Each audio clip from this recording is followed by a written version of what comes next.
पदिः जीवो विनयिता साक्षी मुकुन्दो मितविक्रमः अम्भो निधिरनन्तात्मा महोदतिशयोत्तकः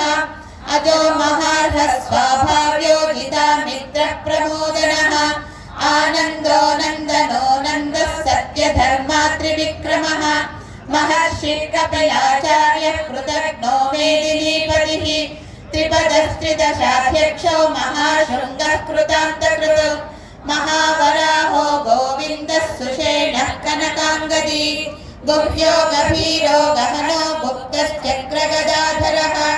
रेखास्वाङ्गोदितः कृष्णो दृढः सङ्कर्षणोच्युतः वरुणो वारुणो वृक्षः पुष्कराक्षो महामनाः भगवान् भगः नन्दी वनमाली हलायुधः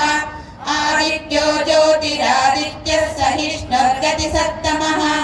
सुधन्वाखण्डपरशुर्दारुणो तरुणप्रदः दिवस्पृक् सर्वदृग्वासो वाचस्पतिरयो निजः त्रिसामा सामदः सामनिर्वाणभेदशम्भिषौ